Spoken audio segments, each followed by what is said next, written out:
மாண்புமிகு விவசாயிகளை வணக்கம். நான் உங்கள் சந்திரசேகர் பாலன். இந்த ஆண்டு பலா திருவிழாவுக்கு போயிருந்தேன். இது பார்த்திங்கன்னா நம்ம பண்ருட்டி பக்கத்தில் ஒரு கிராமத்தில் அவங்க வயல்வெளியில் நடந்துருந்தது.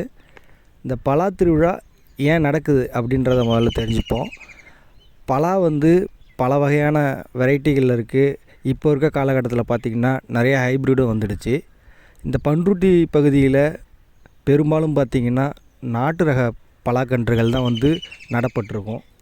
அதை பார்த்திங்கன்னா இருக்கிற விவசாயிகளுக்கும் நீங்கள் நாட்டுக்கன்று நடுறதால என்னென்ன பயன்கள் அப்படின்றத பற்றின விழிப்புணர்வு, பூச்சி மேலாண்மை, நோய் மேலாண்மை பற்றிலாம் அங்கே கருத்தரங்கம் நடந்துகிட்டு இருந்தது. இது ஏன் முக்கியம்னு பார்த்தோம்னா, நம்ம பலா பழங்களை மட்டுமே அறுவடை செய்கிறதால பெருமளவில் நம்ம லாபம் எடுக்க முடியாது. காரணம் என்னென்னு கேட்டிங்கன்னா, ஒரு 30 வருஷம் 40 வருஷம் ஒரு வயலில் பலாக்கன்றுகள் வச்சுருக்கணும் வைங்களேன். அந்த மரத்துடைய வேலைப்பாடுகள், மரம் பார்த்திங்கன்னா பல வகைக்கான வேலைப்பாடுகளுக்கு பயன்படுத்தலாம். மத்தளத்துக்கு பயன்படுத்தலாம். இந்த மாதிரி பலா மரத்துலேருந்து ஃபர்னிச்சர் செய்கிறதுக்கு இந்த மாதிரியான பயன்கள் இருக்கிறதால நல்ல விலையும் அறுவடை செய்கிற காலத்தில் பெருமளவில் கிடைக்கும். அதால் பெரிய லட்சாதிபதி ஆக்கலாம், கோடீஸ்வரன் ஆக்கலாம். அது அவங்கவுங்க வச்சுருக்கிறத பொறுத்து இருக்குது. இந்த மாதிரியான பயன்கள் நம்ம நாட்டு ரகங்களில் மட்டும்தான் பெருமளவில் கிடைக்கும்.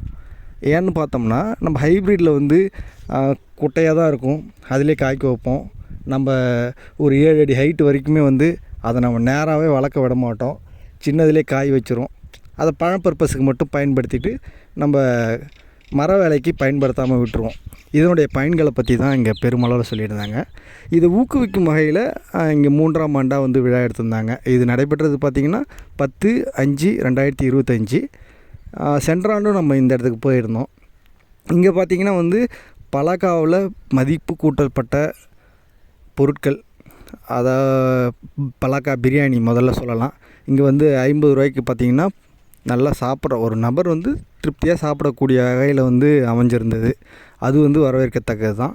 ஆனால் பலாக்கா ஐஸ்கிரீம் பார்த்திங்கன்னா ஒரு சின்ன ஸ்கூப்பில் பார்த்திங்கன்னா 30 ரூபா. இது கொஞ்சம் ஜாஸ்தியாக தான் எனக்கு தோணுச்சு. இது என்னுடைய பர்சனலான கருத்து. ஒரு 20 ரூபா விலை வச்சுருக்கலாம், கொஞ்சம் எளிமையாக இருந்திருக்கும். அதேமாரி அங்கே பார்த்திங்கன்னா பலா சொலைகள் விற்பனை செஞ்சுருந்தாங்க. அரை கிலோ 40 ரூபான்ற அளவில். அது கூட பரவாயில்ல, மெனக்கிடுறாங்க. ஓகே, அது நம்ம அரை கிலோவுக்கு தாராளமாக கொடுக்கலாம். அப்புறம் பார்த்திங்கன்னா நாட்டு காய்கறி விதைகள், நாட்டு மருந்துகள், அப்புறம் இயற்கையாக விளைவிக்கப்பட்ட தானியங்கள், இது போன்ற ஸ்டால்கள்லாம் இடம்பெற்றிருந்தது. இதனுடைய அம்சம் என்னென்னா, இந்த இடத்துல ஒரு நாள் போனோம்னா அந்த இடத்த சுற்றி பார்க்குறதுக்குன்னு பார்த்திங்கன்னா ஒரு அரை மணி நேரம் 1 மணி நேரம் போதுமானது தான். ஆனால் அந்த கருத்தரங்கம் ரொம்ப நேரமாக காலையிலே ஆரம்பிச்சிடுறாங்க. அதை நம்ம தெரிஞ்சுக்கிறதுக்கு பயனுள்ளதாக இருந்தது. இங்கே போகணுன்னு சப்போஸ் அடுத்த வருஷமே இல்லை வரீங்க அப்படின்னா கூட இங்கே மட்டுமே பிளான் பண்ணிக்காதீங்க. இங்கே பக்கத்துலேயே இந்துக்களாக இருந்தால் இங்கே கோயில்கள் பக்கத்துலேயே இருக்குது. சிஎன் பாளையத்தில் பார்த்திங்கன்னா சித்தர்களுடைய கோயில்கள்லாம் இருக்குது. அதை நம்ம பார்க்குறதால இங்கேருந்து இவ்வளோ தூரம் வந்ததுக்காக ஒரு இடத்த பார்த்தது ஒரு ஃபீல் இருக்கும். அங்கேருந்து கொஞ்சம் தூரம் தான் கடலூர், அங்கே பார்க்குறதுனாலும் சரி. இந்த பலா திருவிழா எப்படி இருந்ததுன்றதுக்காக தான் க்ரௌடோடைய வீடியோவும் நம்ம காட்டியிருப்போம். இது ஒரு வயல்வெளின்றதால இப்படி தான் போகணும், இப்படி தான் வரணுன்ற ஒரு வரைமுறையெல்லாம் இல்லை. நம்ம வாட்டூரில் வரோம். ஸ்டால்கள்லாம் பார்த்திங்கன்னா சைடில் இடம்பெற்றிருந்தது. ஒவ்வொரு மூலையிலையுமே கூட இடம்பெற்றிருந்தது. அதை கொஞ்சம் ப்ராப்பராக ஒருங்கிணைச்சிருக்கலாம்.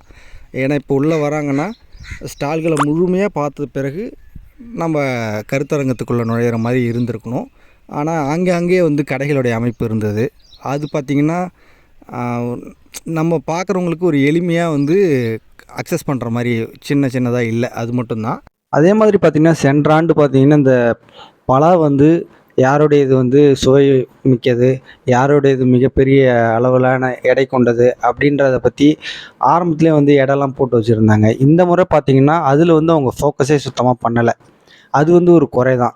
ஏன்னா விவசாயிகள் எடுத்துகிட்டு வந்திருக்காங்கன்னா நீங்கள் ஒரு 3 மணிக்காக கூட எடை போட்டு யாருது அதிக எடை கொண்டது அவங்களுக்கு பரிசளிச்சிருக்கலாம்.